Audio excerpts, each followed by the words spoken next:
علیکم۔ ہم novel start کرتے ہیں پیر کامل، جو بہت خوبصورت عمیر احمد کا ناول ہے۔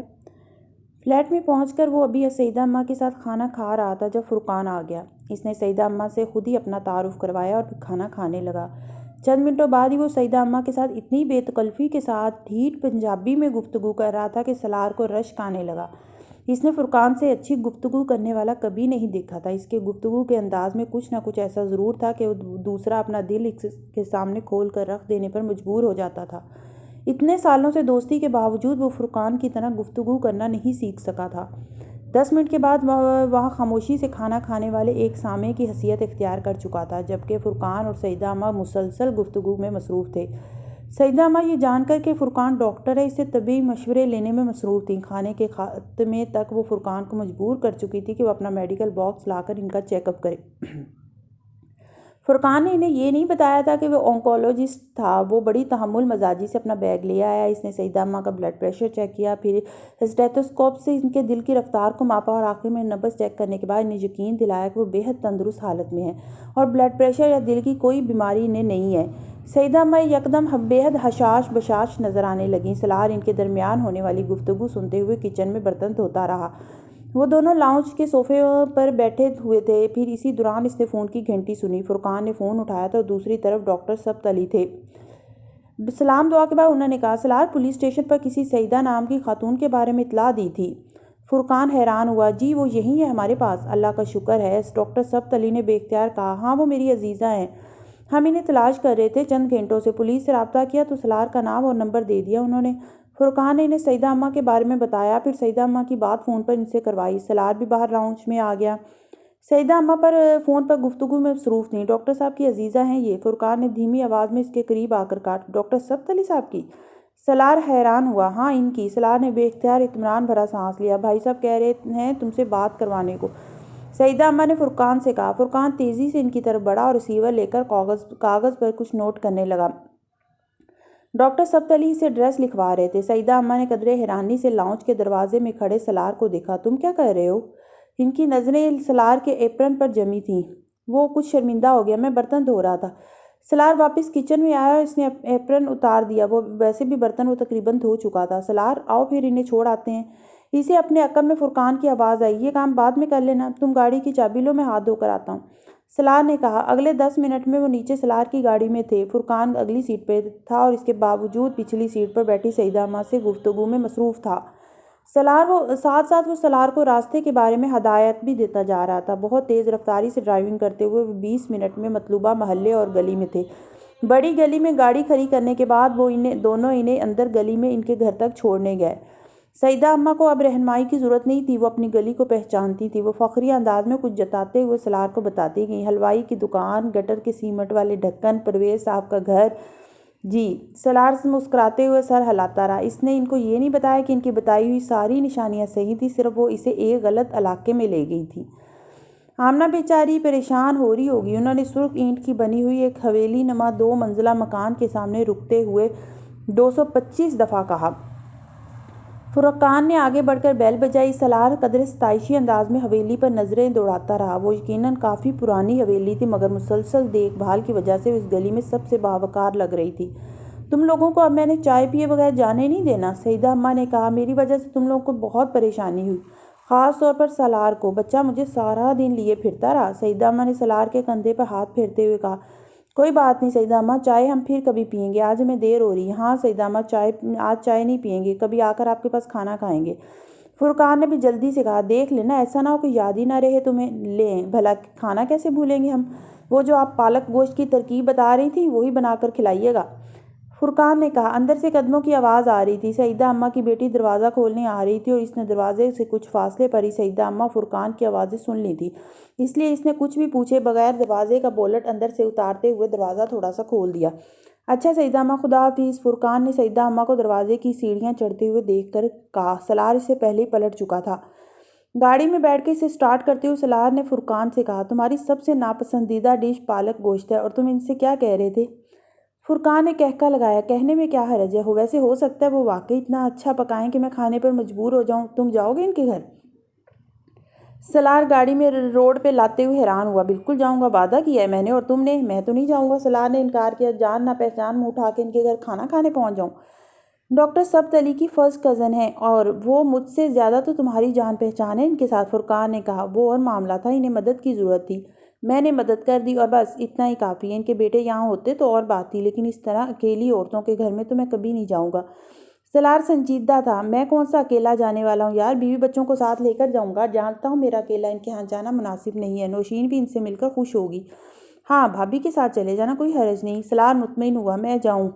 تم کو بھی ساتھ چلنا ہے؟ انہوں نے تمہیں بھی دعوت دی ہے؟ میں تو نہیں جاؤں گا، میرے پاس اتنا وقت نہیں ہے، تم ہو آنا کافی ہے۔ سلار نے لاپرواہی سے کہا۔ تم ان کے خاص مہمان ہو، تمہارے بغیر تو سب کچھ پھیکا رہے گا۔ سلار کو اس کا لہجہ کچھ عجیب سا لگا۔ اس نے گردن موڑ کر فرقان کو دیکھا، وہ مسکرا رہا تھا۔ کیا مطلب؟ میرا خیال ہے انہیں تم داماد کے طور پر پسند آ گئے ہو۔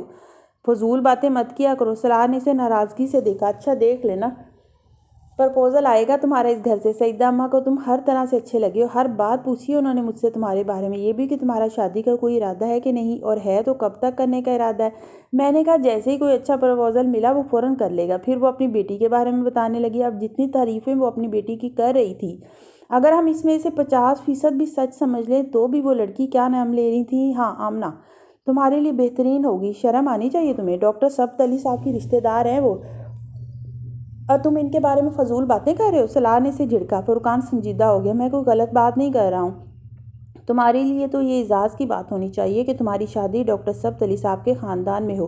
جسٹ اسٹاپ اٹ فرقان، یہ مسئلہ کافی ڈسکس ہو گیا، اب ختم کرو۔ سلار نے سختی سے کہا۔ چلو ٹھیک ہے، ختم کرتے ہیں، پھر کبھی بات کریں گے، فرقان نے اطمینان سے کہا۔ سلار نے گردن موڑ کر چبھتی ہوئی نظروں سے اسے دیکھا۔ ڈرائیونگ کر رہے ہو، سڑک پر دھیان دو۔ فرقان نے اس کا کندھا تھپتھپایا۔ سلار کچھ ناراضگی کے عالم میں سڑک کی طرف متوجہ ہو گیا۔ سعیدہ اماں کے ساتھ ان کا رابطہ وہیں ختم نہیں ہوا تھا۔ کچھ دنوں کے بعد ایک شام ڈاکٹر سبت علی کے ہاں تھے جب انہوں نے اپنے لیکچر کے بعد ان دونوں کو روک لیا۔ سعیدہ آپا آپ لوگوں سے ملنا چاہتی ہیں، مجھ سے کہہ رہی تھی کہ میں آپ لوگوں کے ہاں انہیں لے جاؤں۔ میں نے ان کو بتایا کہ شام کو وہ لوگ میری طرف آئیں گے، آپ یہیں مل لیں۔ آپ لوگوں نے شاید کوئی وعدہ کیا تھا ان کے ہاں جانے کا، مگر گئے نہیں۔ فرقان نے معنی خیز نظروں سے سلار کو دیکھا۔ وہ نظریں چرا گیا۔ نہیں، ہم لوگ سوچ رہے تھے مگر کچھ مصروفیت تھی اس لیے نہیں جا پائے، فرقان نے جواباً کہا۔ وہ دونوں ڈاکٹر سبت علی کے ساتھ ان کے ڈرائنگ روم میں چلے آئے، جہاں کچھ دیر بعد سعیدہ اماں بھی آ گئیں، اور آتے ہی ان کی شکایات اور ناراضگی کا سلسلہ شروع ہو گیا۔ فرقان انہیں مطمئن کرنے میں مصروف رہا، جبکہ سلار خاموشی سے بیٹھا رہا۔ اگلے ویکینڈ پر فرقان نے سلار کو سعیدہ اماں کی طرف جانے کے پروگرام کے بارے میں بتایا۔ سلار کو اسلام آباد اور پھر وہاں سے گاؤں جانا تھا، اس لیے اس نے اپنی مصروفیات بتا کر سعیدہ اماں سے معذرت کر لی۔ ویکینڈ گزرنے کے بعد لاہور واپسی پر فرقان نے اسے سعیدہ اماں کے ہاں گزارے جانے والے وقت کے بارے میں بتایا۔ وہ فیملی کے ساتھ وہاں گیا تھا۔ سلار نے سعیدہ اماں کی بیٹی سے بھی ملا تھا، فرقان نے بات کرتے ہوئے اچانک کہا۔ بہت اچھی لڑکی ہے، سعیدہ اماں کے برعکس خاصی خاموش طبع ہے، بالکل تمہاری طرح۔ تم دونوں کی بڑی اچھی گزرے گی، نوشین کو بھی بہت اچھی لگی ہے۔ فرقان تم صرف دعوت تک ہی رہو تو بہتر ہے، سلار نے اسے ٹوکا۔ میں بہت سیریس ہوں سلار، فرقان نے کہا۔ میں بھی سیریس ہوں، سلار نے اسی انداز میں کہا۔ تمہیں پتہ ہے فرقان، تم جتنا شادی پہ اصرار کرتے ہو میرا شادی سے اتنا ہی دل اٹھتا جاتا ہے، اور یہ سب تمہاری ان باتوں کی وجہ سے ہے۔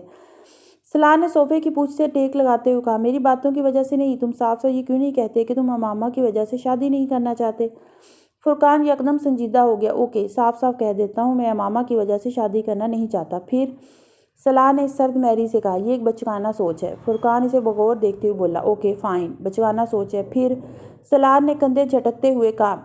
تب تمہیں اس سے چھٹکارا حاصل کرنا چاہیے، فرقان نے نرمی سے کہا۔ میں اس سے چھٹکارا نہیں چاہتا۔ پھر سلار نے ترکی بترکی کہا۔ فرقان کچھ دیر لاجواب ہو کے اسے دیکھتا رہا۔ میرے سامنے دوبارہ تم سعیدہ اماں کی بیٹی کی بات مت کرنا، اور اگر تم نے سے وہ اس بارے میں بات کریں بھی تو تم صاف صاف کہہ دینا کہ مجھے شادی نہیں کرنی، میں شادی شدہ ہوں۔ اوکے، نہیں کروں گا اس بارے میں تم سے بات، غصے میں آنے کی ضرورت نہیں ہے، فرقان نے دونوں ہاتھ اٹھاتے ہوئے صلح جوئی سے کہا۔ مجھے تم سے کچھ ضروری باتیں کرنی، اس لیے تمہیں بلوایا ہے۔ اسکندر نے مسکراتے ہوئے سلار کو بیٹھنے کا اشارہ کیا۔ وہ طیبہ کے ساتھ اس وقت لاؤنج میں بیٹھے ہوئے تھے، اور سلار ان کے فون کرنے پر اس ویکینڈ پر اسلام آباد آیا ہوا تھا۔ اسکندر عثمان نے قدرے ستائشی نظروں سے اپنے تیسرے بیٹے کو دیکھا۔ وہ کچھ دیر پہلے ان کے ساتھ کھانا کھانے کے بعد اب کپڑے تبدیل کر کے ان کے پاس آیا تھا۔ سفید شلوار قمیض اور گھر میں پہنی جانے والی سیاہ چپل میں وہ عام حلیے کے باوجود بہت باوقار لگ رہا تھا۔ شاید یہ اس کے چہرے کی سنجیدگی تھی، یا پھر شاید وہ آج پہلی بار کئی سالوں کے بعد اسے بڑے غور سے دیکھ رہے تھے۔ وہ اعتراف کر رہے تھے کہ اس کی شخصیت میں بہت وقار اور ٹھہراؤ آ گیا ہے۔ انہوں نے کبھی سوچا بھی نہیں تھا کہ سالار کی وجہ سے انہیں اپنے سوشل سرکل میں اہمیت اور عزت ملے گی۔ وہ جانتے تھے بہت جگہوں پر اب ان کا تعارف سالار اسکندر کے حوالے سے ہوتا تھا اور انہیں اس پر خوشگوار حیرت ہوتی تھی۔ اس نے اپنی پوری ٹین ایج میں انہیں بری طرح خوار اور پریشان کیا تھا، اور ایک وقت تھا جب انہیں اپنے اس بیٹے کا مستقبل سب سے تاریک لگتا تھا، اپنی تمام غیر معمولی صلاحیتوں اور قابلیت کے باوجود، مگر ان کے اندازے خدشات صحیح ثابت نہیں ہوئے تھے۔ طیبہ نے خشک میوے کی پلیٹ سالار کی طرف بڑھائی۔ سالار نے چند کاجو اٹھا لیے۔ میں تمہاری شادی کے بارے میں بات کرنا چاہتا ہوں۔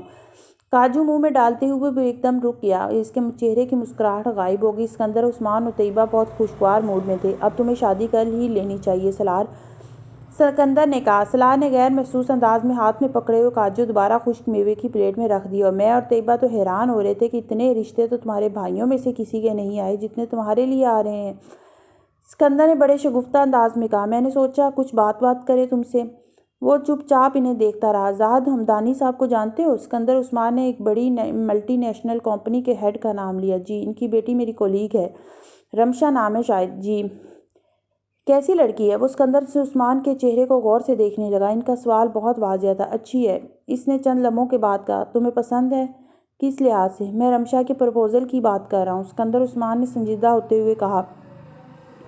زاہد پچھلے کئی ہفتے سے مجھ سے اس سلسلے میں بات کر رہا ہے۔ اپنی وائف کے ساتھ وہ ایک دو بار ہماری طرف آیا بھی ہے، ہم لوگ بھی ان کی طرف گئے ہیں، پچھلے ویکینڈ پر رمشا سے بھی ملے ہیں۔ مجھے اور طیبہ کو تو وہ بہت اچھی لگی، خوبصورت ہے، وہ بہت ویل بیہیوڈ ہے، اور تمہارے ساتھ بھی اس کی اچھی خاصی دوستی ہے۔ ان لوگوں کی خواہش ہے کہ بلکہ اصرار ہے کہ تمہارے ذریعے تمہاری فیملیز میں کوئی رشتہ داری بن جائے۔ پاپا، میری رمشا کے ساتھ دوستی نہیں ہے، سالار نے مدھم اور ٹھہرے ہوئے انداز میں کہا۔ وہ میری کولیگ ہے، جان پہچان ہے، اور اس میں کوئی شک نہیں کہ بہت اچھی لڑکی ہے، مگر میں اس سے شادی نہیں کرنا چاہتا۔ تم کہیں اور انٹرسٹڈ ہو؟ اسکندر نے اس سے پوچھا۔ وہ خاموش رہا۔ اسکندر اور طیبہ کے درمیان نظروں کا تبادلہ ہوا۔ اگر تمہاری کہیں اور دلچسپی ہے تو ہمیں کوئی اعتراض نہیں، بلکہ ہمیں خوشی ہوگی وہاں تمہاری شادی کی بات کرتے ہوئے، اور یقیناً ہم تم پر کوئی دباؤ نہیں ڈالیں گے اس سلسلے میں۔ اسکندر نے نرمی سے کہا۔ میں بہت عرصہ پہلے شادی کر چکا ہوں۔ ایک لمبی خاموشی کے بعد اس نے اسی طرح سر جھکائے ہوئے مدھم لہجے میں کہا۔ اسکندر کو کوئی دشواری نہیں ہوئی یہ سمجھنے میں کہ اس کا اشارہ کس طرف تھا۔ ان کے چہرے پر یکدم سنجیدگی آ گئی۔ ماما کی بات کر رہے ہو؟ وہ خاموش رہا۔ اسکندر بہت دیر تک بے یقینی سے اسے دیکھتے رہے۔ اتنے عرصے سے اس لیے شادی نہیں کر رہے؟ سکندر کو جیسے ایک شاک لگا۔ ان کا خیال تھا وہ اسے بھلا چکا ہوگا، آخر یہ 8 سال پرانی بات تھی۔ اب تک تو وہ شادی کر چکی ہوگی، اپنی زندگی آرام سے گزار رہی ہوگی۔ تمہاری اور اس کی شادی تو کب کی ختم ہو چکی؟ اسکندر نے اس سے کہا۔ نہیں پاپا، اس کے ساتھ میری شادی نہیں ختم ہوئی۔ اس نے پہلی بار سر اٹھا کر کہا۔ تم نے اسے نکاح نامے میں طلاق کا اختیار دیا تھا، اور مجھے یاد ہے تم اسے ڈھونڈنا چاہتے تھے تاکہ طلاق دے سکو۔ اسکندر نے جیسے اسے یاد کروایا۔ میں نے اسے ڈھونڈا تھا، مگر وہ مجھے نہیں ملی، اور وہ یہ بات نہیں جانتی کہ اس کے پاس طلاق کا اختیار ہے۔ وہ جہاں بھی ہوگی ابھی تک میری ہی بیوی ہوگی۔ سالار، 8 سال گزر چکے ہیں، 1-2 سال کی بات تو نہیں ہے۔ ہو سکتا ہے وہ یہ جان گئی ہو کہ طلاق کا اختیار اس کے پاس ہے، یہ ممکن نہیں ہے کہ وہ اب بھی تمہاری بیوی ہی ہو۔ سکندر نے قدرے مضطرب ہو کر کہا۔ میرے علاوہ کوئی دوسرا تو اسے یہ نہیں بتا سکتا تھا، اور میں نے اسے اس حق کے بارے میں نہیں بتایا، اور جب تک وہ میرے نکاح میں ہے مجھے کہیں اور شادی نہیں کرنی۔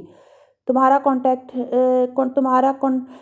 ہے اس کے ساتھ؟ اسکندر نے بہت مدھم آواز میں کہا۔ نہیں، 8 سال سے اس سے تمہارا رابطہ نہیں ہوا۔ اگر ساری عمر نہ ہوا تب تم کیا کرو گے؟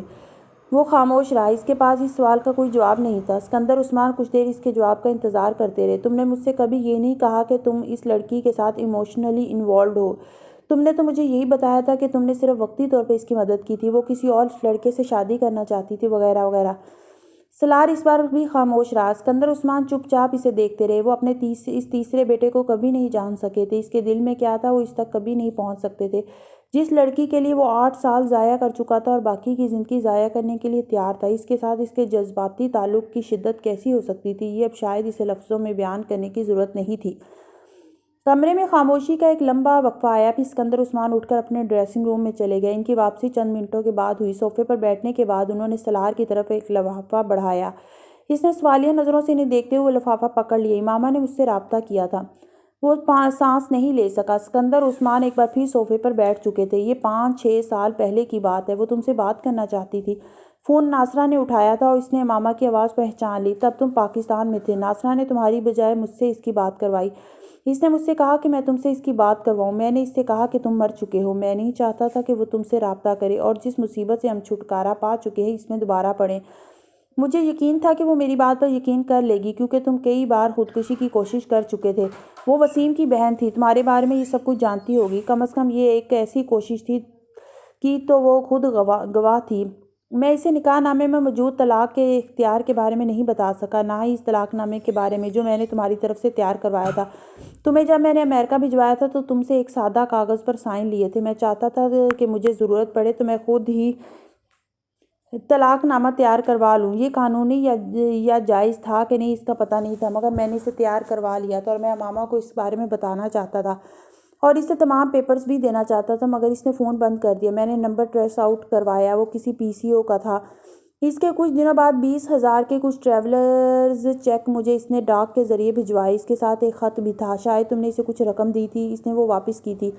میں نے تمہیں اس لیے نہیں بتایا کیونکہ میں نہیں چاہتا تھا کہ تم دوبارہ اس معاملے میں انوالو ہو۔ میں امامہ کی فیملی سے خوفزدہ تھا، مجھے اندیشہ تھا کہ وہ تب بھی تمہاری طاق میں ہوں گے اور میں چاہتا تھا کہ تم اپنا کیریئر بناتے رہو۔ وہ لفافہ ہاتھ میں پکڑے رنگ بدلتے ہوئے چہرے کے ساتھ سکندر عثمان کو دیکھتا رہا۔ کسی نے بہت آہستگی کے ساتھ اس کے وجود سے جان نکال لی تھی۔ اس نے لفافے کو ٹیبل پر رکھ دیا۔ وہ نہیں چاہتا تھا کہ طیبہ اور سکندر اس کے ہاتھ کی کپکپاہٹ دیکھ سکیں۔ وہ دیکھ چکے تھے مگر اس کے حواس چند لمحوں کے لیے بالکل کام کرنا چھوڑ گئے تھے۔ اپنے سامنے پڑی ٹیبل پر رکھے اس لفافے پر ہاتھ رکھے وہ کچھ دیر اسے دیکھتا رہا، پھر اس ٹیبل پر رکھے اس نے اس کے اندر موجود کاغذ کو نکال لیا۔ ڈیئر انکل سکندر، مجھے آپ کے بیٹے کی موت کے بارے میں جان کر بہت افسوس ہوا۔ میری وجہ سے آپ لوگوں کو چند سال پہلے بہت پریشانی کا سامنا کرنا پڑا۔ میں اس کے لیے معذرت خواہ ہوں۔ مجھے سالار کو کچھ رقم ادا کرنی تھی، وہ میں آپ کو بھجوا رہی ہوں۔ خدا حافظ، امامہ ہاشم۔ سالار کو لگا وہ واقعی مر گیا ہے۔ سفید چہرے کے ساتھ اس نے کاغذ کے اس ٹکڑے کو دوبارہ لفافے میں ڈال دیا۔ کچھ بھی کہے بغیر اس نے لفافہ تھاما اور اٹھ کھڑا ہوا۔ سکندر اور طیبہ دم بخود اسے دیکھ رہے تھے۔ جب سکندر کے پاس سے گزرنے لگا تو وہ اٹھ کر کھڑے ہوئے۔ سالار، وہ رک گیا۔ سکندر نے اس کے کندھے پر ہاتھ رکھ دیا۔ جو کچھ بھی ہوا نادانستگی میں ہوا۔ میں نہیں جانتا تھا کہ اگر تم نے کبھی مجھے امامہ کے بارے میں اپنی فیلنگز بتائی ہوتی تو میں کبھی یہ سب نہ کرتا۔ میں اس سارے معاملے کو کسی اور طرح ہینڈل کرتا یا پھر اس کے ساتھ تمہارا رابطہ کروا دیتا۔ میرے بارے میں اپنے دل میں کوئی شکایت یا گلہ مت رکھنا۔ سالار نے سر نہیں اٹھایا، اسے ان سے نظر نہیں ملائی مگر سر کو ہلکی سی جنبش دی۔ اسے ان سے کوئی شکوہ نہیں تھا۔ سکندر نے اس کے کندھے سے ہاتھ ہٹا لیا۔ وہ تیزی سے کمرے سے نکل گیا۔ سکندر چاہتے تھے وہ وہاں سے چلا جائے۔ انہوں نے اس کے ہونٹوں کو کسی بچے کی طرح کپکپاتے دیکھا تھا۔ وہ بار بار انہیں بھینچ کر خود پر قابو پانے کی کوشش کر رہا تھا۔ وہ چند منٹ اور وہاں رہتا تو شاید پھوٹ پھوٹ کر رونے لگا۔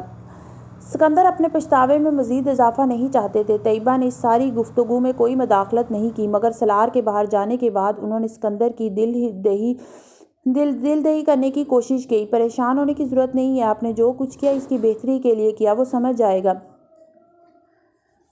وہ سکندر کے چہرے سے ان کی کیفیت کا اندازہ لگا سکتی تھی۔ سکندر ایک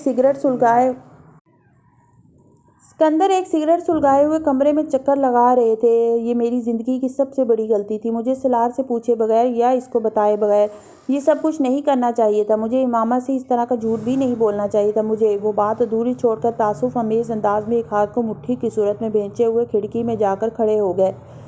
گاڑی بہت محتاط انداز میں اس سڑک پر پھسل رہی تھی۔ سالار کئی سال بعد پہلی بار اس سڑک پر رات کے اس پہر گاڑی چلا رہا تھا۔ وہ رات اس کی آنکھوں کے سامنے کسی فلم کی طرح چل رہی تھی۔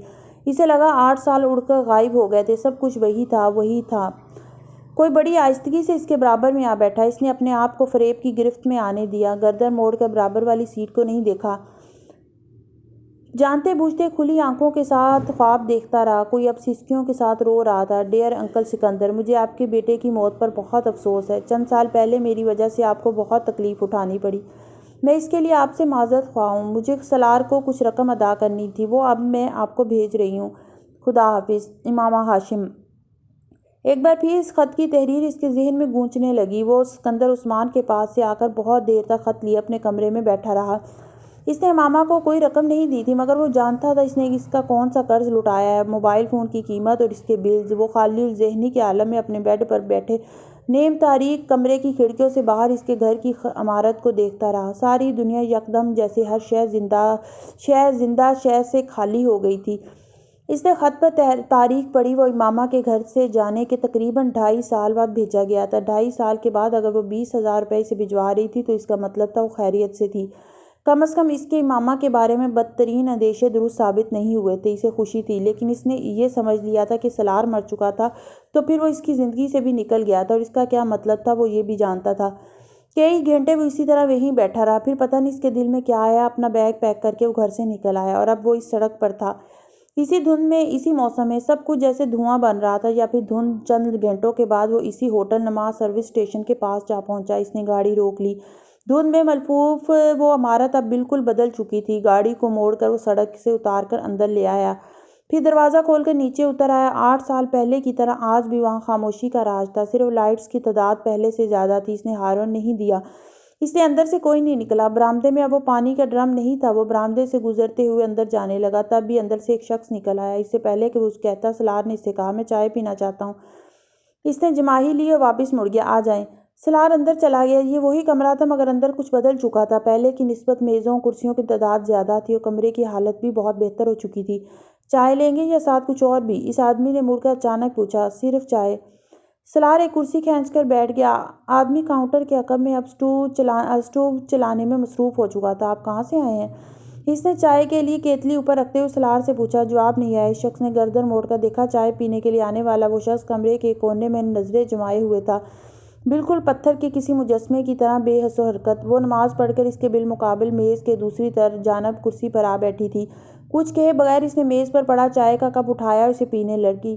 لڑکا تب تک برگر لے آیا اور اب ٹیبل پر برگر رکھ رہا تھا۔ سلار تیکھی نظروں کے ساتھ اس برگر کی پلیٹ کو دیکھ رہا تھا جو اس کے سامنے رکھی جا رہی تھی۔ جب لڑکے نے پلیٹ رکھ دی تو سلار نے کانٹے کے ساتھ برگر کا اوپر والا حصہ اٹھایا اور تنقیدی نظروں سے فلنگ کا جائزہ لیا۔ پھر چھری اٹھا کر اس نے لڑکے سے کہا جو اب امامہ کے برگر کی پلیٹ اس کے سامنے رکھ چکا تھا، یہ شامی کباب والا ہے؟ وہ فلنگ کی اوپر والی تہہ کو الگ کر رہا تھا۔ یہ آملیٹ ہے۔ اس نے نیچے موجود آملیٹ کو چھری کی مدد سے تھوڑا اونچا کیا۔ اور یہ کیچپ؟ تو چکن کہاں ہے؟ میں نے تمہیں چکن برگر لانے کو کہا تھا نا؟ اس نے اکھڑ لہجے میں لڑکے سے کہا۔ امامہ تب تک خاموشی سے برگر اٹھا کر کھانے میں مصروف ہو چکی تھی۔ یہ چکن برگر ہے؟ لڑکے نے قدرے گڑبڑا کر کہا۔ کیسے چکن برگر ہے؟ اس میں کہیں چکن نہیں۔ سلار نے چیلنج کیا۔ ہاں، ہم اسے ہی چکن برگر کہتے ہیں۔ وہ لڑکا اب نروس ہو رہا تھا۔ اور جو سادہ برگر ہے اس میں کیا ڈالتے ہو؟ اس میں بس شامی کباب ہوتا ہے، انڈا نہیں ہوتا، اور انڈا ڈال کر سادہ برگر چکن برگر بن جاتا ہے۔ چونکہ انڈے سے مرغی نکلتی ہے اور مرغی کے گوشت کو چکن کہتے ہیں، اس لیے ڈائریکٹلی نہیں تو انڈائریکٹلی یہ چکن برگر بنتا ہے۔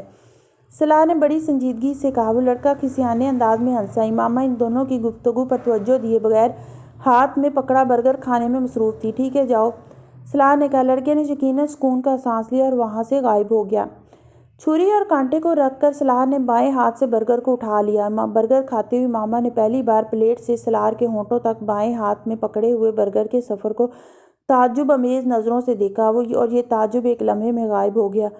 وہ ایک بار پھر برگر کھانے میں مصروف تھی۔ سلار نے اپنے برگر کو دانتوں سے کاٹا، ایک لمحے کے لیے منہ چلایا، پھر برگر کو اپنی پلیٹ میں اچھال دیا۔ فضول برگر ہے، تم کس طرح کھا رہی ہو؟ سلار نے لقمے کو بمشکل حلق سے نگلتے ہوئے کہا۔ اتنا برا نہیں ہے جتنا تمہیں لگ رہا ہے، امامہ نے بے تاثر انداز میں کہا۔ ہر چیز میں تمہارا سٹینڈرڈ بڑا لو ہے امامہ، وہ چاہے برگر ہو یا شوہر۔ برگر کھاتے ہوئے امامہ کا ہاتھ رک گیا۔ سلار نے اس کے سفید چہرے کو ایک پل میں سرخ ہوتے دیکھا۔ سلار کے چہرے پر ایک تپا دینے والی مسکراہٹ آئی۔ میں جلال انصر کی بات کر رہا ہوں، اس نے جیسے امامہ کو یاد دلایا۔ تم ٹھیک کہتے ہو، امامہ نے پرسکون لہجے میں کہا۔ میرا سٹینڈرڈ واقعی بہت لو ہے۔ وہ ایک بار پھر برگر کھانے لگی۔ میں نے سوچا تم برگر میرے منہ پر دے مارو گی، سلار نے دبی مسکراہٹ کے ساتھ کہا۔ میں رزق جیسی نعمت کو کیوں ضائع کروں گی؟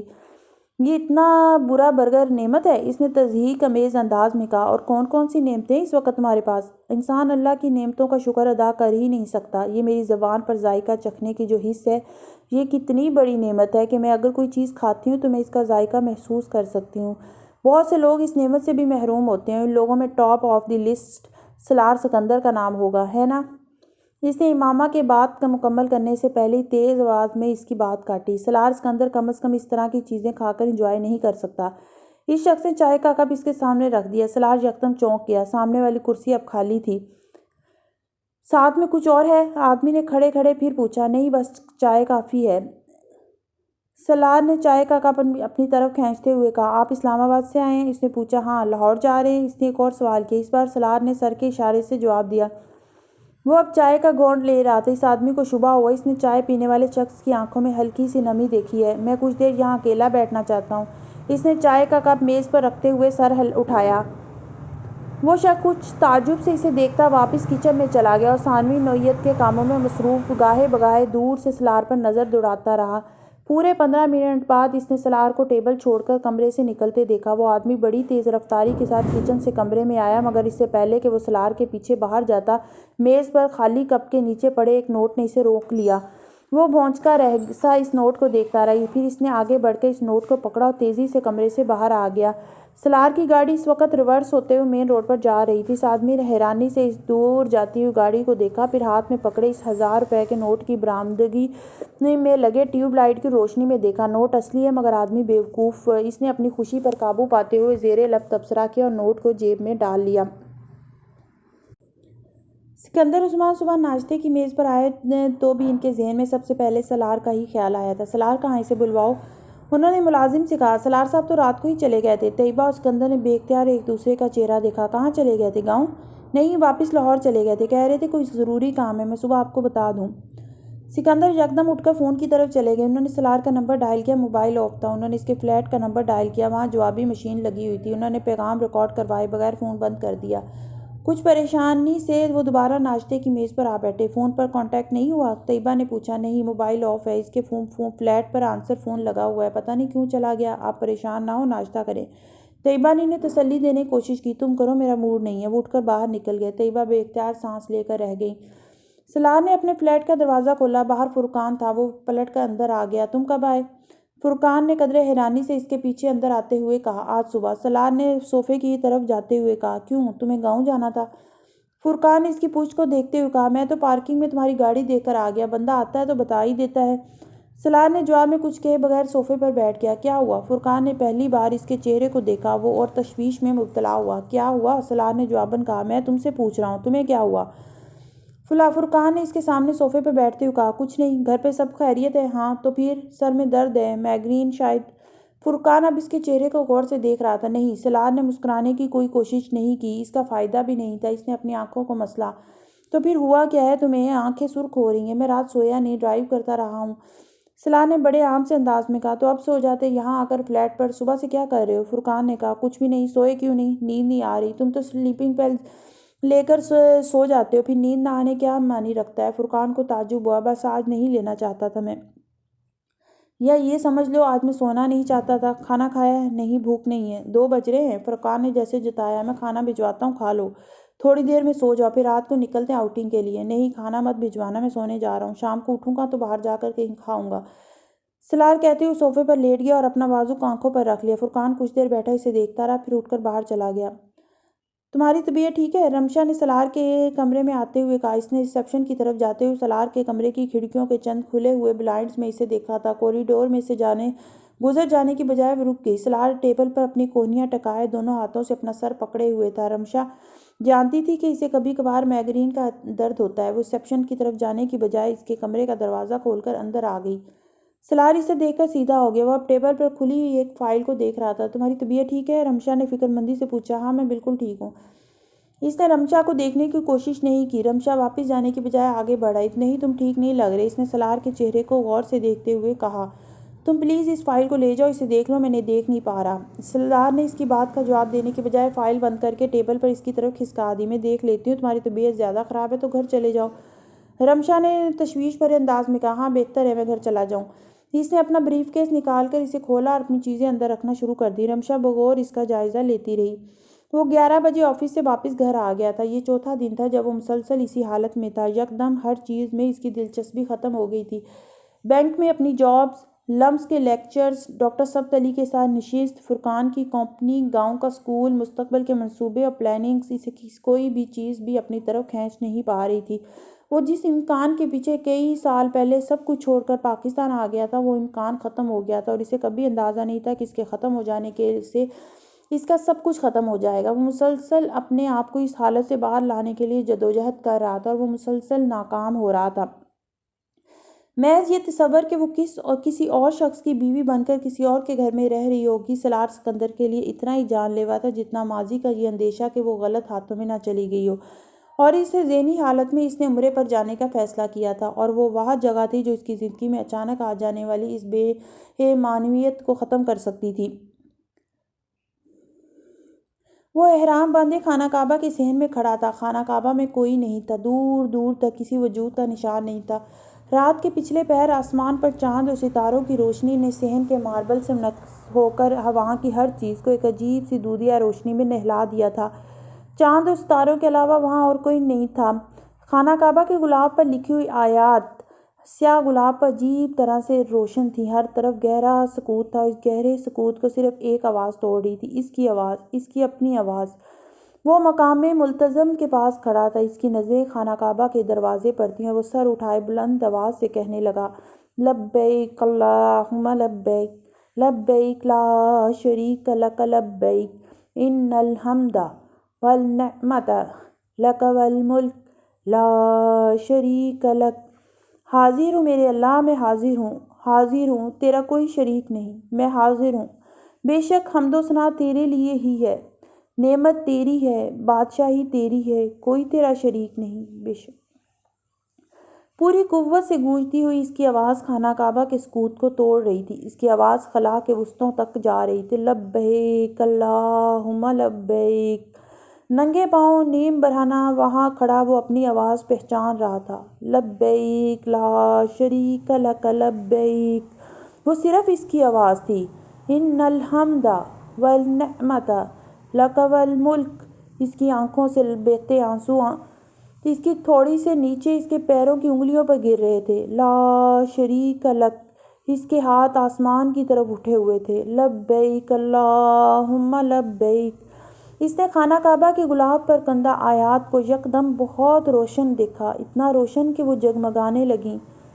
آسمان پر ستاروں کی روشنی بھی اچانک بڑھ گئی تھی۔ وہ ان آیات کو دیکھ رہا تھا، مبہوت، سحر زدہ، کسی معمول کی طرح، زبان پر ایک ہی جملہ لیے۔ اس نے خانہ کعبہ کے دروازے کو بہت آہستہ آہستہ کھلتے دیکھا، لبیک اللہم لبیک۔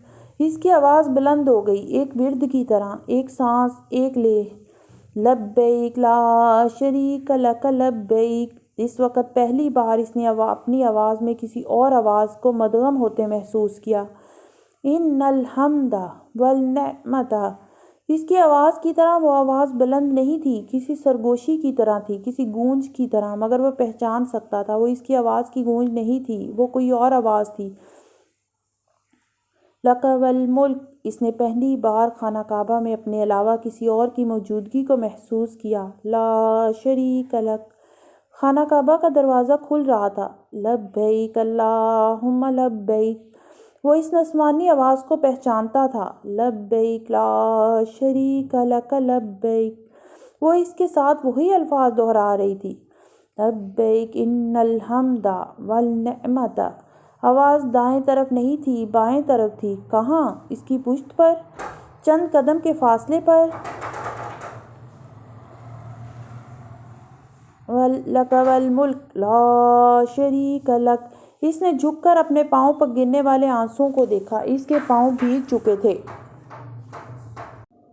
اس نے جھک کر اپنے پاؤں پر گرنے والے آنسوؤں کو دیکھا، اس کے پاؤں بھیگ چکے تھے۔ اس نے سر اٹھا کر خانہ کعبہ کے دروازے کو دیکھا، دروازہ کھل چکا تھا۔ اندر روشنی تھی، دودھیا روشنی کہ اس نے بے اختیار گھٹنے ٹیک دیے۔ وہ اب سجدہ کر رہا تھا، روشنی کم ہو رہی تھی۔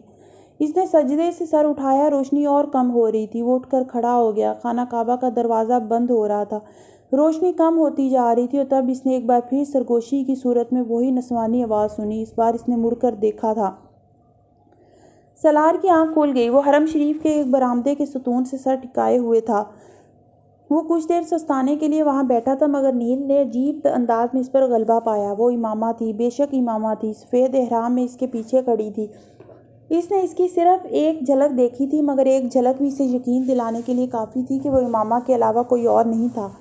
خالی الذہنی کے عالم میں لوگوں کو ادھر سے ادھر جاتے دیکھ کر بے اختیار اس کا دل بھر آیا۔ 8 سال سے زیادہ عرصہ ہو گیا تھا اسے اس عورت کو دیکھے جس سے اس نے آج وہاں حرم شریف میں خواب میں دیکھا تھا۔ کسی زخم کو پھر ادھیڑا گیا تھا۔ اس نے گلاسز اتار دیے اور دونوں ہاتھوں سے چہرے کو ڈھانپ لیا، آنکھوں سے ابلتے گرم پانی کو رگڑتے، آنکھوں کو مسلتے اسے خیال آیا یہ حرم شریف تھا۔ یہاں اسے کسی سے آنسو چھپانے کی ضرورت نہیں تھی، یہاں سب آنسو بہانے کے لیے ہی آتے تھے۔ اس نے چہرے سے ہاتھ ہٹا لیے، اس پر اکت طاری ہو رہی تھی۔ وہ سر جھکائے بہت دیر وہاں بیٹھا روتا رہا، پھر اسے یاد آیا وہ ہر سال وہاں عمرہ کرنے کے لیے آیا کرتا تھا، اور وہ امامہ ہاشم کی طرف سے بھی عمرہ کیا کرتا تھا۔ وہ اس کی عافیت اور لمبی زندگی کے لیے بھی دعا مانگا کرتا تھا۔ وہ امامہ ہاشم کو ہر پریشانی سے محفوظ رکھنے کے لیے بھی دعا مانگا کرتا تھا۔ اس نے وہاں حرم شریف میں اتنے سالوں میں اپنے امامہ کے لیے ہر دعا مانگ چھوڑی تھی، جہاں بھر کی دعائیں، مگر اس نے وہاں حرم شریف میں کبھی امامہ کو اپنے لیے نہیں مانگا تھا۔ عجیب بات تھی، مگر اس نے وہاں کبھی امامہ کے حصول کے لیے دعا نہیں کی تھی۔ اس کے آنسو یکدم تھم گئے، وہ اپنی جگہ سے اٹھ کھڑا ہوا۔ وضو کے بعد اس نے عمرے کے لیے احرام باندھا، کعبے کا گرد طواف کرتے ہوئے اس بار اتفاقاً اسے مقام ملتزم کے پاس جگہ مل گئی، وہاں جہاں اس نے اپنے آپ کو خواب میں کھڑے ہوئے دیکھا تھا۔ اپنے ہاتھ اوپر اٹھاتے اس نے دعا کرنا شروع کی۔ یہاں کھڑے ہو کر تجھ سے انبیاء دعا مانگا کرتے تھے، ان کی دعاؤں میں اور میری دعاؤں میں بہت فرق ہے۔ وہ گڑ گڑا رہا تھا، میں نبی ہوتا تو نبیوں جیسی دعا کرتا، مگر میں تو عام بشر ہوں اور گناہ گار بشر ہوں، میری خواہشات، میری آرزوئیں سب عام ہیں۔ یہاں کھڑے ہو کر کبھی کوئی کسی عورت کے لیے نہیں رویا ہوگا، میری ذلت اور پستی کی اس سے زیادہ انتہا کیا ہوگی کہ میں یہاں کھڑا، حرم پاک میں کھڑا، ایک عورت کے لیے گڑ گڑا رہا ہوں، مگر مجھے نہ اپنے دل پر اختیار ہے نہ اپنے آنسوؤں پر۔ یہ میں نہیں تھا جس نے اس عورت کو اپنے دل میں جگہ دی، یہ تو نے کیا۔ کیوں میرے دل میں اس عورت کے لیے اتنی محبت ڈال دی کہ میں تیرے سامنے کھڑا ہو بھی اس کو یاد کر رہا ہوں؟ کیوں مجھے اس قدر بے بس کر دیا کہ مجھے اپنے وجود پر بھی کوئی اختیار نہیں رہا؟ میں وہ بشر ہوں جسے تو نے ان تمام کمزوریوں کے ساتھ بنایا، میں وہ بشر ہوں جسے تیرے سوا کوئی راستہ دکھانے والا نہیں، اور وہ عورت وہ میری زندگی کے ہر راستے پر کھڑی ہے، مجھے کہیں جانے کہیں پہنچنے نہیں دے رہی۔ یا تو اس کی محبت کو اس طرح میرے دل سے نکال دے کہ مجھے کبھی اس کا خیال تک نہ آئے، یا پھر اسے مجھے دے دے، وہ کہیں وہ نہیں ملے گی تو میں ساری زندگی اس کے لیے روتا رہوں گا۔ وہ مل جائے گی تو تیرے علاوہ میں کسی کے لیے آنسو نہیں بہا سکوں گا، میرے آنسوؤں کو خالص ہونے دے۔ میں یہاں کھڑا تجھ سے پاک عورتوں میں سے ایک کو مانگتا ہوں، میں امامہ ہاشم کو مانگتا ہوں، میں اپنی نسل کے لیے اس عورت کو مانگتا ہوں جس نے آپ کے پیغمبر صلی اللہ علیہ وآلہ وسلم کی محبت میں کسی کو شریک نہیں کیا، جس نے ان کے لیے اپنی زندگی کی تمام آسائشات کو چھوڑ دیا۔ اگر میں نے اپنی زندگی میں کبھی کوئی نیکی کی ہے تو مجھے اس کے عوض امامہ ہاشم دے دے، تو چاہے تو یہ اب بھی ہو سکتا ہے، اب بھی ممکن ہے۔ مجھے اس آزمائش سے نکال دے، میری زندگی کو آسان کر دے، 8 سال سے میں جس تکلیف میں ہوں مجھے اس سے رہائی دے دے۔ سالار سکندر پہ ایک بار پھر رحم کر، وہی جو تیری صفات میں افضل ترین ہے۔ وہ سر جھکائے وہاں بلک رہا تھا، اسی جگہ پر جہاں اس نے خود کو خواب میں دیکھا تھا۔ اس بار اس کی پشت پر امامہ ہاشم نہیں تھی۔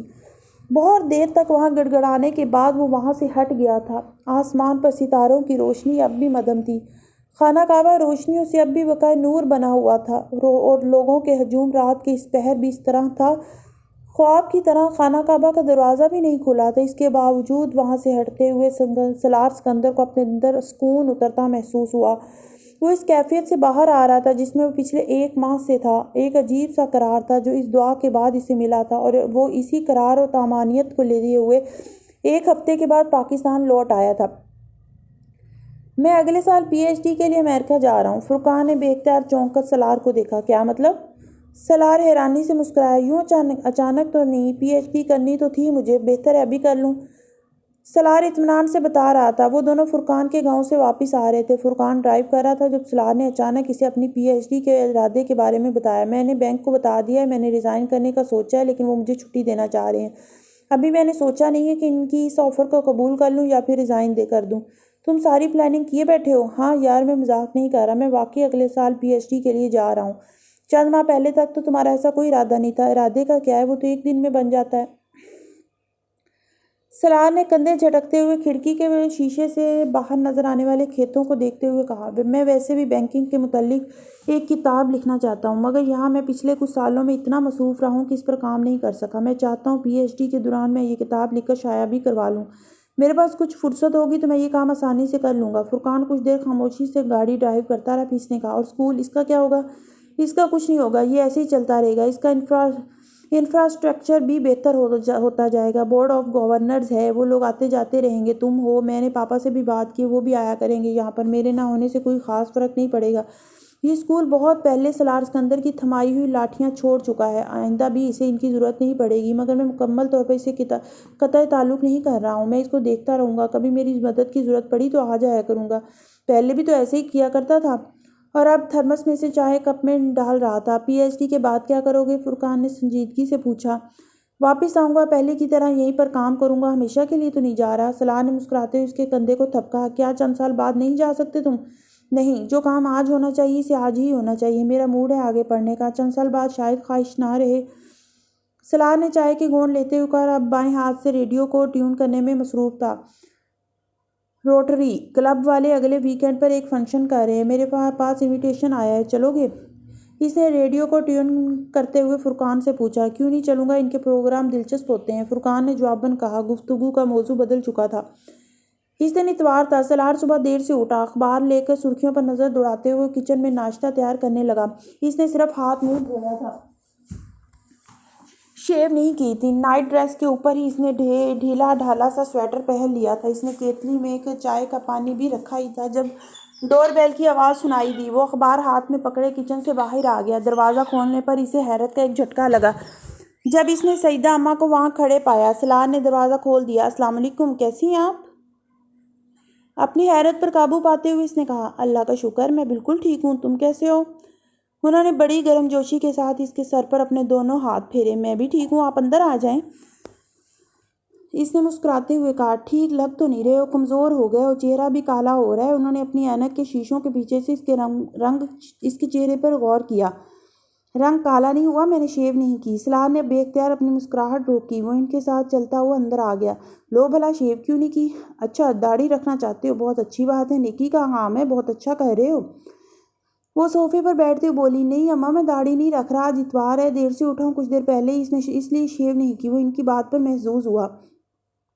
دیر سے کیوں اٹھے ہو بیٹا؟ دیر سے نہ اٹھا کرو، صبح جلدی اٹھ کر فجر کی نماز پڑھا کرو، چہرے پہ رونق آتی، اسی لیے تمہارا چہرہ مرجھایا ہوا ہے۔ صبح نماز پڑھ کر بندہ قرآن پڑھے، پھر سیر کو چلا جائے، صحت بھی ٹھیک رہتی ہے اور اللہ بھی خوش ہوتا ہے۔ سالار نے گہرا سانس لیا۔ میں نماز پڑھ کر سویا تھا، صرف اتوار والے دن ہی دیر تک سوتا ہوں، ورنہ روز صبح وہی کرتا ہوں جو آپ کہہ رہی ہیں۔ وہ اس کی وضاحت پر بے حد خوش نظر آنے لگی۔ بہت اچھی بات، اسی لیے تو تمہارا چہرہ چمک رہا ہے، رونق نظر آ رہی ہے۔ انہوں نے اپنے بیان میں ایک بار پھر تبدیلی کی۔ آپ کیا لیں گی؟ وہ اپنے چہرے پر کوئی تبصرہ نہیں سننا چاہتا، اس لیے اس نے موضوع بدلا۔ ناشتہ کریں گی؟ نہیں، میں ناشتہ کر کے آئی ہوں، صبح 6-7 بجے میں ناشتہ کر لیتی ہوں، 11-11:30 تو میں دوپہر کا کھانا بھی کھا لیتی ہوں۔ انہوں نے اپنی معمولات سے آگاہ کیا۔ تو پھر دوپہر کا کھانا کھا لیں، 10:30 تو ہو رہے ہیں۔ نہیں، ابھی تو مجھے بھوک ہی نہیں، تو میرے پاس آ کر بیٹھو، میں آتا ہوں۔ وہ ان کے انکار کے باوجود کچن میں آ گیا۔ پورے 6 ماہ سے تمہارا انتظار کر رہی ہوں، تم نے ایک بار بھی شکل نہیں دکھائی، حالانکہ وعدہ کیا تھا تم نے۔ اسے کچن میں ان کی آواز سنائی دی۔ میں بہت مصروف تھا اماں جی، اس نے اپنے لیے چائے تیار کرتے ہوئے کہا۔ لو، ایسی بھی کیا مصروفیت؟ ارے بچے مصروف وہ ہوتے ہیں جن کے بیوی بچے ہوتے ہیں، نہ تم نے گھر بسایا، نہ تم گھر والوں کے ساتھ رہ رہے ہو، پھر بھی کہتے ہو مصروف تھا۔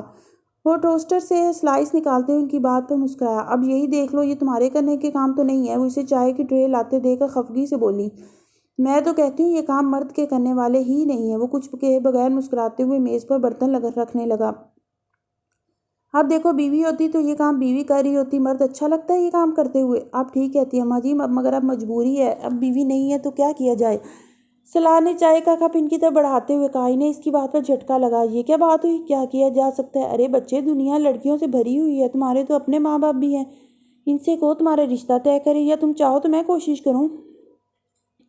سالار کو یکدم صورتحال کی سنگینی کا احساس ہونے لگا۔ نہیں نہیں اماں، آپ چائے پئیں، میں بہت خوش ہوں اپنی زندگی سے۔ جہاں تک گھر کے کاموں کا تعلق ہے تو وہ تو ہمارے پیغمبر صلی اللہ علیہ وآلہ وسلم بھی کر لیا کرتے تھے۔ لو، اب تم کہاں سے کہاں پہنچ گئے، میں تو تمہاری بات کر رہی ہوں۔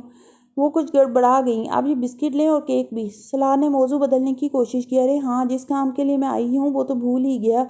انہیں اچانک یاد آیا۔ اپنے ہاتھ میں پکڑا بڑا سا بیگ انہوں نے کھول کر اندر کچھ تلاش کرنا شروع کر دیا۔ تمہاری بہن کی شادی طے ہوئی ہے؟ سالار کو چائے پیتے ہوئے بے اختیار اچھو لگا۔ میری بہن کی؟ اماں جی، میری بہن کی شادی تو 5 سال پہلے ہو گئی تھی، اس نے کچھ ہکا بکا ہوتے ہوئے بتایا۔ وہ اتنی دیر میں اپنے بیگ سے ایک کارڈ برآمد کر چکی تھی۔ ارے میں اپنی بیٹی کی بات کر رہی تھی، آمنہ کی، تمہاری بہن ہی ہوئی نا؟ انہوں نے اس کے جملے پر بے اختیار افسوس کے عالم سے دیکھتے ہوئے کارڈ تھمایا۔ سلار کو دیکھ کر ہنسی آئی۔ کل تک وہ اسے اس کی بیوی بنانے کی کوشش میں لگی ہوئی تھی اور اب یکدم بہن بنا دیا، مگر اس کے باوجود سلار کو بے تحاشا اطمینان محسوس ہوا۔ کم از کم ابھی سے ان سے یا ان کی بیٹی سے کوئی خطرہ تو نہیں تھا۔ بہت مسرور سا ہو کر اس نے کارڈ پکڑ لیا۔ بہت مبارک ہو، کب ہو رہی ہے شادی؟ اس نے کارڈ کھولتے ہوئے کہا، اگلے ہفتے۔ چلیں اماں جی، آپ کی فکر تو ختم ہو گئی۔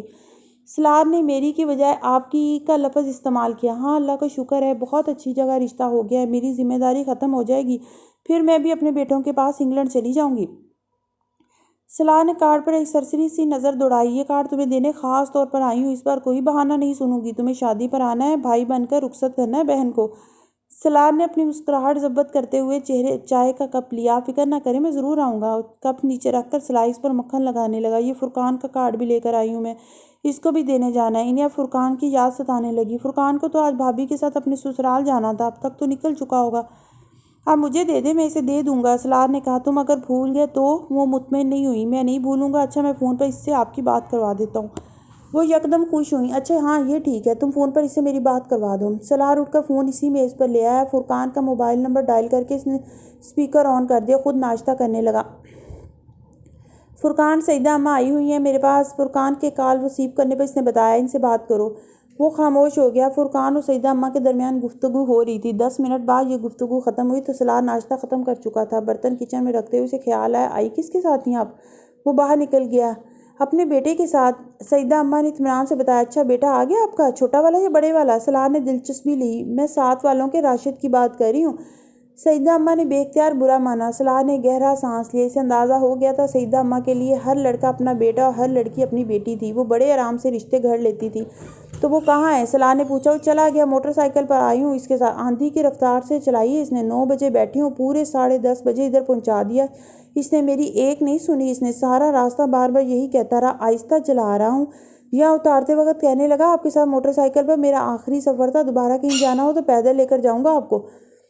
سلار کو ہنسی آئی۔ آدھے گھنٹے میں طے ہونے والے راستے کو 1.5 گھنٹے میں طے کرنے والے کی جھنجھلاہٹ کا وہ اندازہ کر سکتا تھا۔ بوڑھوں کے ساتھ وقت گزارنا خاصا مشکل کام تھا، یہ وہ سعیدہ اماں کے ساتھ ہونے والی پہلی ملاقات میں ہی جان گیا تھا۔ تو واپس کیسے جائیں گی؟ راشد لینے آئے گا آپ کو؟ ہاں اس نے کہا تو ہے کہ میچ ختم ہونے کے بعد آپ کو لے جاؤں گا، اب دیکھو کب آتا ہے۔ وہ اسے ایک بار پھر اپنی بیٹی اور اس کے ہونے والے سسرال کے بارے میں اطلاعات پہنچانے لگی۔ وہ مسکراتے ہوئے بڑی فرما برداری سے سنتا رہا۔ اس قسم کی معلومات میں اسے کیا دلچسپی ہو سکتی تھی، مگر سعیدہ اماں اب اس کے ساتھ بینکنگ کے بارے میں تو گفتگو نہیں کر سکتی تھیں۔ ان کی باتیں رتی بھر اس کی سمجھ میں نہیں آ رہی تھی، مگر وہ یوں ظاہر کر رہا تھا جیسے وہ ہر بات سمجھ رہا ہو۔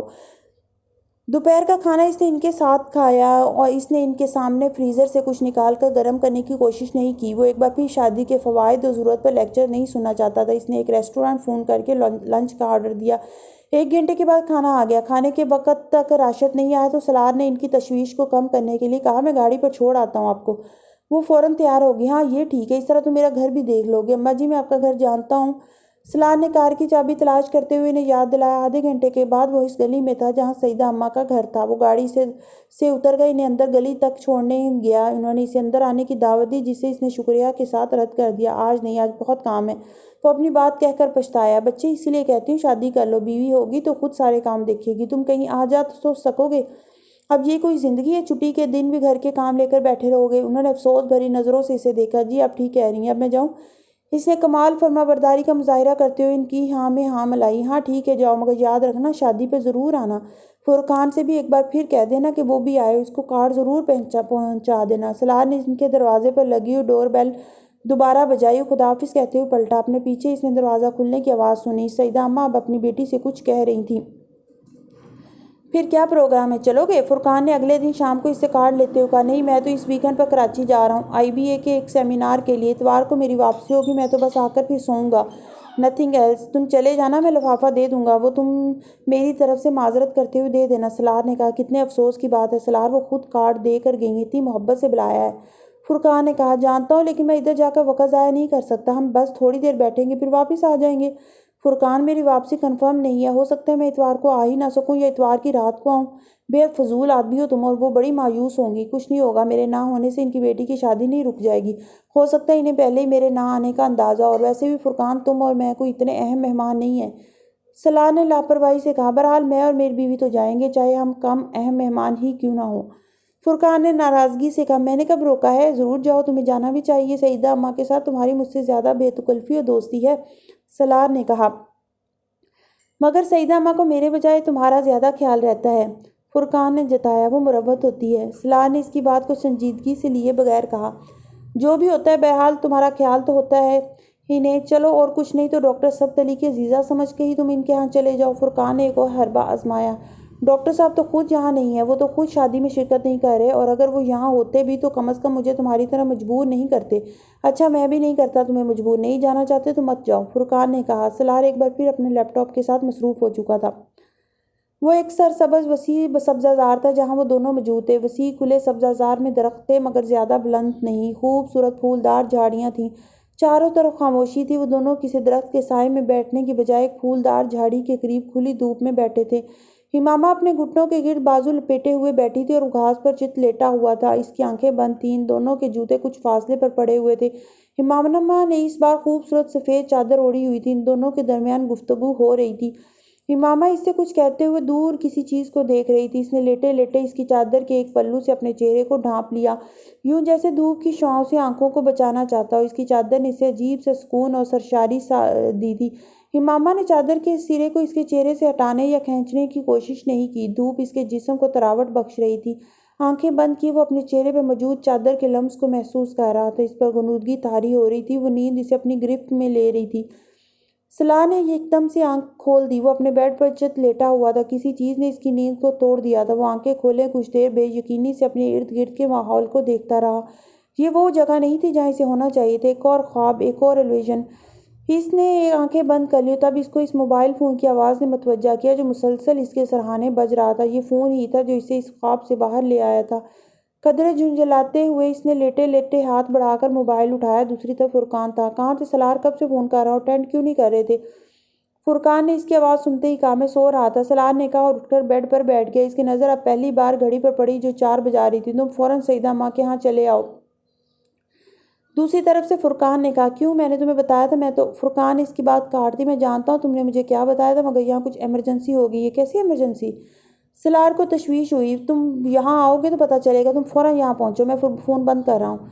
فرقان نے فون بند کر دیا۔ سلار کچھ پریشانی کے عالم میں فون کو دیکھتا رہا۔ فرقان کی آواز سے اسے اندازہ ہو گیا تھا کہ وہ پریشان تھا، مگر سعیدہ اماں کے ہاں پریشانی کی نوعیت کیا ہو سکتی تھی؟ 15 منٹ میں کپڑے تبدیل کرنے کے بعد گاڑی میں بیٹھا فرقان کی اگلی کال اس نے کار میں ریسیو کی تھی۔ تم کچھ بتاؤ تو صحیح، ہوا کیا ہے؟ مجھے پریشان کر دیا تم نے، سلار اسے کہا۔ پریشان ہونے کی ضرورت نہیں ہے، تم ادھر ہی آ رہے ہو، یہاں آؤ گے تو تمہیں پتہ چل جائے گا۔ میں فون پر تفصیلی بات نہیں کر سکتا۔ فرقان نے ایک بار پھر فون بند کر دیا۔ تیز رفتاری سے ڈرائیو کرتے ہوئے اس نے آدھے گھنٹے کا سفر تقریباً 15 منٹ میں طے کیا۔ فرقان اسے سعیدہ اماں کے گھر کے باہر ہی مل گیا۔ سلار کا خیال تھا کہ سعیدہ اماں کے ہاں اس وقت بہت چہل پہل ہوگی، مگر ایسا نہیں تھا۔ وہاں دور دور تک کسی بارات کے آثار نہیں تھے۔ فرقان کے ساتھ وہ بیرونی دروازے کے بائیں طرف بنے ایک پرانی طرز کے ڈرائنگ روم میں آ گیا۔ آخر ہوا کیا ہے جو تمہیں مجھے اس طرح بلانا پڑ گیا؟ سلار اب الجھ رہا تھا۔ سعیدہ اماں اور ان کی بیٹی کے ساتھ ایک مسئلہ ہو گیا ہے۔ فرقان نے اس کے سامنے والے صوفے پر بیٹھتے ہوئے کہا۔ وہ بے حد سنجیدہ تھا۔ کیسا مسئلہ؟ جس لڑکے سے ان کی بیٹی کی شادی ہو رہی تھی، اس لڑکے نے کہیں اور اپنی مرضی سے شادی کر لی۔ اوہ مائی گڈنس! سلار کے منہ سے بے اختیار نکلا۔ ان لوگوں نے ابھی کچھ دیر پہلے سعیدہ اماں کو یہ سب فون پر بتا کے ان سے معذرت کی ہے۔ وہ لوگ اب بارات نہیں لا رہے۔ میں ابھی کچھ دیر پہلے ان لوگوں کے ہاں گیا ہوں، مگر وہ لوگ واقعی مجبور ہیں، انہیں اپنے بیٹے کے بارے میں کچھ پتہ نہیں ہے کہ وہ کہاں ہے۔ اس لڑکے نے بھی انہیں صرف فون پر ہی اطلاع دی ہے۔ فرقان تفصیل بتانے لگا۔ اگر وہ لڑکا شادی نہیں کرنا چاہتا تھا تو اسے بہت پہلے اپنے ماں باپ کو بتا دینا چاہیے تھا۔ بھاگ کر شادی کر لینے کی ہمت تھی تو ماں باپ کو پہلے ہی شادی سے انکار کر دینے کی ہمت نہیں تھی؟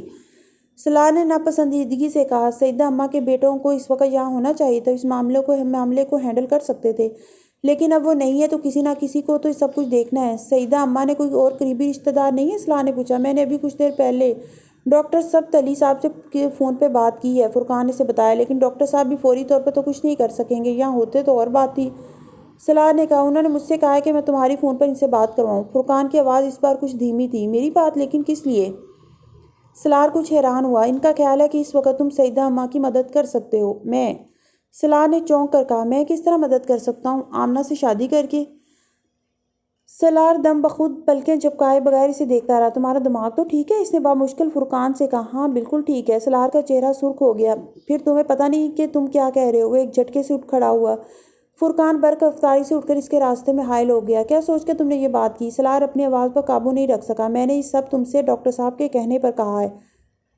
سلار کے چہرے پر ایک رنگ آ کر گزر گیا۔ تم نے انہیں میرا نام کیوں دیا؟ میں نے نہیں دیا سلار، انہوں نے تو خود تمہارا نام لیا۔ انہوں نے مجھ سے کہا تھا کہ میں تم سے درخواست کروں کہ تم اس وقت سعیدہ اماں کی بیٹی سے شادی کر کے ان کی مدد کرو۔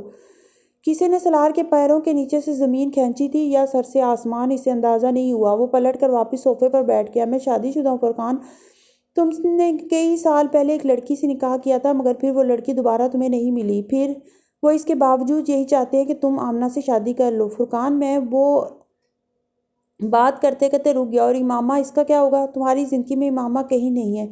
اتنے سالوں میں کون جانتا ہے وہ کہاں ہے بھی کہ نہیں؟ فرقان، سلار نے ترشی سے اس کی بات کاٹی۔ اس بات کو رہنے دو کہ وہ ہے یا نہیں، مجھے صرف یہ بتاؤ کہ کل امامہ آ جاتی ہے تو کیا ہوگا؟ تم یہ بات ڈاکٹر صاحب سے کہو۔ فرقان نے کہا، نہیں، تم یہ سب کچھ سعیدہ اماں کو بتاؤ، آمنہ کو بتاؤ۔ ضروری تو نہیں ہے کہ وہ ایک ایسے شخص کو قبول کر لے جس کی پہلے سے ہی ایک بیوی ہے۔ ایسا ہوتا تو وہ پھر اسی شخص لڑکے کو قبول کر لیتی جس نے کہیں اور شادی کر لی ہے۔ وہ اگر بارات لے کر آ جاتا تو شاید یہ بھی ہو جاتا۔ مسئلہ تو یہی ہے کہ وہ آمنہ سے دوسری شادی پر بھی تیار نہیں ہے۔ اسے ڈھونڈا جا سکتا ہے، لیکن یہ کام اس وقت نہیں ہو سکتا۔ ڈاکٹر صاحب نے آمنہ کے لیے غلط انتخاب کیا ہے۔ میں آمنہ کو کیا دے سکتا ہوں؟ میں تو اس آدمی سے بھی بدتر ہوں جو ابھی چھوڑ کے گیا ہے۔ سلار نے بے چارگی سے کہا، سلار، انہیں اس وقت کسی کی ضرورت ہے۔ ضرورت کے وقت صرف وہی آدمی سب سے پہلے ذہن میں آتا ہے جو سب سے زیادہ قابل اعتبار ہو۔ تم زندگی میں اتنے بہت سے لوگوں کی مدد کرتے آ رہے ہو، کیا ڈاکٹر سبت علی صاحب کی مدد نہیں کر سکتے؟ میں نے لوگوں کی پیسے سے مدد کی ہے، ڈاکٹر صاحب مجھ سے پیسہ نہیں مانگ رہے۔ اس سے پہلے کہ فرقان کچھ کہتا، اس کے موبائل پر کال آنے لگی تھی۔ اس نے نمبر دے کر موبائل سلار کی طرف بڑھا دیا۔ ڈاکٹر صاحب کی کال آ رہی ہے۔ سلار نے سوتے ہوئے چہرے کے ساتھ موبائل پکڑ لیا۔ وہاں بیٹھے موبائل کان سے لگائے سلار کو پہلی بار احساس ہو رہا تھا کہ زندگی میں ہر بات ہر شخص سے نہیں کہی جا سکتی۔ وہ جو کچھ فرقان سے کہہ سکتا تھا وہ ان سے اونچی آواز میں بات نہیں کر سکتا تھا، انہیں دلائل دے سکتا تھا، نہ بہانے بنا سکتا تھا۔ انہوں نے مخصوص نرم لہجے میں اس سے درخواست کی تھی، اگر آپ اپنے والدین سے اجازت لے سکیں تو آمنہ سے شادی کر لیں، وہ میری بیٹی جیسی ہے۔ آپ سمجھیں، میں اپنی بیٹی کے لیے آپ سے درخواست کر رہا ہوں، آپ کو تکلیف دے رہا ہوں، لیکن میں ایسا کرنے کے لیے مجبور ہوں۔ آپ جیسا چاہیں گے میں ویسا ہی کروں گا۔ اس نے مدھم آواز میں ان سے کہا، مجھ سے درخواست نہ کریں، آپ مجھے حکم دیں۔ اس نے خود کو کہتے پایا۔ فرقان تقریباً 10 منٹ کے بعد اندر آیا۔ سلار موبائل فون ہاتھ میں پکڑے گم سم فرش پر نظریں جمائے ہوئے تھا۔ ڈاکٹر صاحب سے بات ہوگی تمہاری؟ فرقان نے اس کے بالمقابل ایک کرسی پر بیٹھے ہوئے مدھم آواز میں اس سے پوچھا۔ سلار نے سر اٹھا کر اسے دیکھا، پھر کچھ کہے بغیر سینیٹر ٹیبل پہ اس کا موبائل رکھ دیا۔ میں رخصتی ابھی نہیں کرواؤں گا، بس نکاح کافی ہے۔ اس نے چند لمحوں بعد کہا۔ وہ اپنے ہاتھوں کی لکیروں کو دیکھ رہا تھا۔ فرقان کو بے اختیار اس پر ترس آیا۔ وہ مقدر کا شکار ہونے والا پہلا انسان تو نہیں تھا۔ سڑک پر گہما گہمی تقریباً نہ ہونے کے برابر تھی۔ رات بہت تیزی سے گزرتی جا رہی تھی۔ گہری دھند ایک بار پھر ہر چیز کو اپنے حصار میں لے رہی تھی۔ سڑک پر جلنے والی اسٹریٹ لائٹس کی روشنی دھند کو چیرتے ہوئے اس بالکنی کی تاریکی کو دور کرنے کی کوشش کر رہی تھی جہاں منڈیر کے پاس ایک سٹول پر سلار بیٹھا ہوا تھا۔ منڈیر پر اس کے سامنے کافی کا ایک مگ پڑا ہوا تھا جس میں سے اٹھنے والی گرم بھاپ دھند کے پس منظر میں عجیب سی شکلیں بنانے میں مصروف تھی، اور وہ سینے پر دونوں ہاتھ لپیٹے یک ٹک نیچے سنسان سڑک کو دیکھ رہا تھا۔ وہ دھند کے اس غلاف میں بہت عجیب نظر آ رہی تھی۔ رات کے 10 بج رہے تھے اور وہ چند منٹ پہلے ہی گھر پہنچا تھا۔ سعیدہ اماں کے گھر نکاح کے بعد وہ وہاں رکا نہیں تھا۔ اسے وہاں عجیب سی وحشت ہو رہی تھی۔ وہ گاڑی لے کر بے مقصد شام سے رات گئے تک سڑکوں پر پھرتا رہا۔ اس کا موبائل آف تھا۔ وہ بیرونی دنیا سے اس وقت کوئی رابطہ نہیں کرنا چاہتا تھا۔ موبائل آن ہوتا تو فرقان اس سے رابطہ کرتا، بہت سی وضاحتیں دینے کی کوشش کرتا، یا ڈاکٹر سبت علی رابطہ کرتے، اس کا شکریہ ادا کرنا چاہتے۔ وہ یہ دونوں چیزیں نہیں چاہتا تھا۔ وہ اس وقت مکمل خاموشی چاہتا تھا۔ اٹھتی ہوئی بھاپ کو دیکھتے ہوئے اس نے ایک بار پھر چند گھنٹے پہلے کے واقعات کے بارے میں سوچا۔ سب کچھ ایک خواب کی طرح لگ رہا تھا۔ کاش خواب ہی ہوتا۔ اسے وہاں بیٹھے کئی ماہ پہلے حرم پاک میں مانگی جانے والی دعا یاد آئی۔ تو کیا اسے میری زندگی سے نکال دینے کا فیصلہ ہوا ہے؟ اس نے تکلیف سے سوچا۔ تو پھر یہ اذیت بھی تو ختم ہونی چاہیے۔ میں نے اس اذیت سے رہائی بھی تو مانگی تھی۔ میں نے اس کی یادوں سے فرار بھی تو چاہا تھا۔ اس نے منڈیر پر رکھا گرم کافی کا مگ اپنے سرد ہاتھوں میں تھام لیا۔ تو امامہ ہاشم بالآخر میری زندگی سے ہمیشہ کے لیے نکل گئیں۔ اس نے کافی کی تلخی اپنے اندر اتاری۔ اور اب کیا میں پچھتاؤں کہ کاش میں کبھی سعیدہ اماں کو اس سڑک پر نہ دیکھتا، یا میں ان کو لفٹ نہ دیتا، ان کا گھر مل جاتا اور میں انہیں وہاں ڈراپ کر کے آ جاتا، ان کو اپنے گھر نہ لاتا، نہ روابط بڑھتے، نہ وہ اس شادی پر مجھے بلاتی، یا پھر کاش میں آج کراچی میں ہی نہ ہوتا، یا ہوتا ہی نہیں، یا میں موبائل آف کر کے سوتا، فون کا ریسیور رکھ دیتا، فرقان کی کال ریسیو ہی نہ کرتا، یا پھر کاش میں ڈاکٹر سبت علی کو نہ جانتا ہوتا کہ ان کے کہنے پر مجھے مجبور نہیں ہونا پڑتا، یا پھر شاید مجھے یہ تسلیم کر لینا چاہیے کہ امامہ میرے لیے نہیں ہے۔ اس نے کافی کا مگ دوبارہ منڈیر پر رکھ دیا۔ اس نے دونوں ہاتھ اپنے چہرے پر پھیرے، پھر جیسے کوئی خیال آنے پر اپنا والیٹ نکال لیا۔ والیٹ کی ایک جیب سے اس نے ایک طے شدہ کاغذ نکال کر کھول لیا۔ ڈیئر انکل سکندر، مجھے آپ کے بیٹے کی موت پر بہت افسوس ہوا۔ چند سال پہلے میری وجہ سے آپ کو بہت تکلیف اٹھانی پڑی، میں اس کے لیے معذرت خواہ ہوں۔ مجھے سلار کو کچھ رقم ادا کرنی تھی، وہ اب میں آپ کو بھیج رہی ہوں۔ خدا حافظ امامہ ہاشم۔ اس نے 9 ماہ میں کتنی بار اس کاغذ کو پڑھا تھا اسے یاد نہیں تھا۔ اس کاغذ کو چھوتے ہوئے اس کاغذ پہ امامہ کا لمس محسوس ہوتا، اس کے ہاتھ سے لکھا ہوا اپنا پیغام۔ اسے کیسے محسوس ہو سکتا ہے، لیکن اس کے باوجود وہ چند جملے اس کے لیے بہت اہم ہو گئے تھے۔ اس نے کاغذ پہ لکھے جملوں پر اپنی انگلیاں پھیریں۔ اس نے آخر میں لکھے امامہ ہاشم کے نام کو چھوا، پھر کاغذ کو دوبارہ اسی طرح طے کر کے والیٹ میں رکھ لیا۔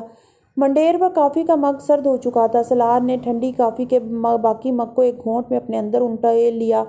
ڈاکٹر سبت علی ایک ہفتے تک لندن سے واپس پاکستان پہنچ رہے تھے اور اسے ان کا انتظار تھا۔ امامہ ہاشم کے بارے میں جو کچھ وہ اتنے سالوں سے انہیں نہیں بتا سکا تھا، وہ انہیں اب بتانا چاہتا تھا۔ اپنے ماضی کے بارے میں جو کچھ وہ انہیں نہیں بتا پایا تھا، اب وہ ان سے کہہ دینا چاہتا تھا۔ اسے اب پرواہ نہیں تھی وہ اس کے بارے میں کیا سوچیں گے۔ رمضان کی 4 تاریخ تھی جب ڈاکٹر سبت علی واپس آ گئے تھے۔ وہ رات کو کافی دیر سے آئے تھے اور سلار نے اس وقت انہیں ڈسٹرب کرنا مناسب نہیں سمجھا۔